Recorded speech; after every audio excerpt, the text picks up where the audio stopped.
দাসপ্রথা বিলুপ্ত হলেও একবিংশ শতাব্দীর এই যুগে নিম্ন আয়ের মানুষগুলো দুবেলা রুটি রুজির জন্য আজও নিজেকে বিক্রি করছেন মানুষের হাটে। কাকডাকা ভোর থেকে গায়ে জীর্ণ পোশাক, হাতে ব্যাগ ও কোদাল হাতে নিয়ে অপেক্ষা করেন কয়েক হাজার মানুষ। এই চিত্র নোয়াখালীর চৌমুহনী পৌরসভার রেলগেট এলাকায়। অর্ধশত বছরের বেশি সময় ধরে এইখানে প্রতিদিন বসে মানুষ বিক্রির হাট। দিনমজুর সহ নানা পেশার শ্রমজীবী মানুষে সরগরম হয়ে ওঠে এই হাট। একেবারে পণ্যের মতন দর কষাকষি করে বিক্রি হয় শ্রমজীবী এসব মানুষ। কেউ কাজ পান, আবার কেউ মলিন মনে খালি হাতে ফিরে যান। মানুষের খাইয়া না খাইয়া এখানে খুব কষ্ট করে থাকতে আছে। এখানে বাজার মূল্য যে দাম, ভাত খেতে গেলে এক বেলা 100-150 টাকা লাগে। এখানে সাধারণ মানুষ যারা কাজ না করতে পারে তাদের পক্ষে খাওয়া সম্ভব না।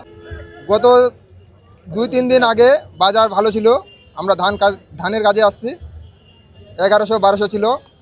গত 2 দিন ধরে বৃষ্টি হওয়াতে বাজার এখন অনেক কম। আমাদের সমস্যা হচ্ছে থাকা খানার। অনেক সময় কাজ পাই, অনেক সময় কাজ পাই না। এই হাটের বড় একটি অংশই উত্তরবঙ্গ সহ বিভিন্ন এলাকা থেকে আসা শ্রমিক। জীবিকার তাগিদে পরিবারের মুখে অন্ন জোগাতে শেষ ভরসা মানুষ বিক্রির এই হাটে। কিন্তু এত বছরেও এই হাটে নেই কোনো নিরাপত্তা ব্যবস্থা, নেই বিশ্রামের জায়গা, সেই সাথে নেই মৌলিক চাহিদা পূরণের জন্য শৌচাগার কিংবা ন্যূনতম সুযোগ সুবিধা। এতে দূরদূরান্ত থেকে আসা শ্রমিকদের পোহাতে হচ্ছে ভোগান্তি। শ্রমিকদের ভোগান্তি কমাতে নজরদারি ও প্রয়োজনীয় ব্যবস্থা নেওয়ার দাবি জানিয়েছেন ব্যবসায়ীরাও। এখানে দূর দূরান্ত থেকে, যেমন ভোলা, বরিশাল, জালুকাঠি, উত্তরবঙ্গ থেকে এখানে লোক আসে। এখানে থাকার কোনো মানুষের কোনো গ্যারান্টি নেই। রাত্রে ওনারা খুব একটা ছুরি মারে, উঠা মারে, ফকট কাটি লই যাগই। এখন তো এটা তো সরকার কোনো উদ্যোগ নিতেছে না আমাদের গরিবের জন্য। চৌমুহনী বাজার ঐতিহ্যবাহী একটা জায়গা। এখানে দূর দূরান্ত থেকে মানুষ আসে, যারা কাজ করার জন্য আসে। এখানে এরা কাজ না পাইলে তাদের রেল স্টেশনে ঘুমাইতে হয়। তো রাত্রেবেলা ওরা অনেকটাই সমস্যার ভিতরে পড়ে। এই ছোটোখাটো ছিনতাইকারীরা এদের টাকা পয়সা নিয়ে যায়। এই শ্রমিকরা চৌমুহনী বাজারের ব্যবসায়ীদের পাশে 50 বছর থেকে আছে এবং তারা শ্রমিক এবং ব্যবসায়িক আমাদের একটা সুসম্পর্ক আছে, যার কারণে ওরা যেরকম উপকৃত হচ্ছে, পাশাপাশি আমরা ব্যবসায়ীরাও এই শ্রমিকদের কাছ থেকে উপকৃত হচ্ছি।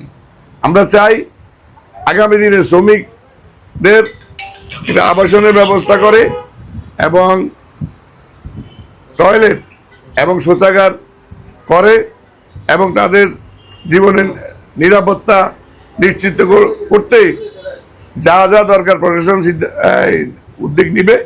আমরা ব্যবসায়ী সমাজ, ব্যবসায়ী সমিতি এই প্রশাসনের সাথে থাকব। শ্রমিকদের ন্যায্য মূল্য ও শ্রম অধিকার নিশ্চিত করা হবে বলে আশ্বাস দিয়েছেন চৌমুহনী পৌরসভার প্রশাসক মোহাম্মদ কায়েসুর রহমান। খাতুনগঞ্জের পরে চৌমুহনীর অবস্থান। চৌমুহনীতে ব্যবসাকে কেন্দ্র করে এখানে শ্রমের একটি ভালো চাহিদা আছে এবং এখানে শ্রমিকের অভাব থাকায় বাইরে থেকে অনেকেই এখানে শ্রমিক হিসাবে বিভিন্ন রকম কাজ করে থাকেন।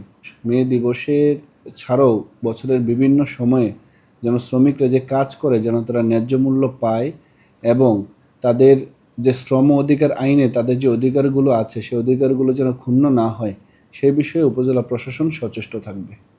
আশা নিয়ে তাকিয়ে থাকা মানুষগুলোর চোখে এখন অনিশ্চয়তার ছায়া। এই হাটে শ্রম আছে, কিন্তু কাজের নিশ্চয়তা নেই। শ্রমের ন্যায্য মূল্য, স্থায়ী কর্মসংস্থান ও নিরাপত্তা নিশ্চিত হবে, এমনটাই প্রত্যাশা সকলের। Desk report, 21 television.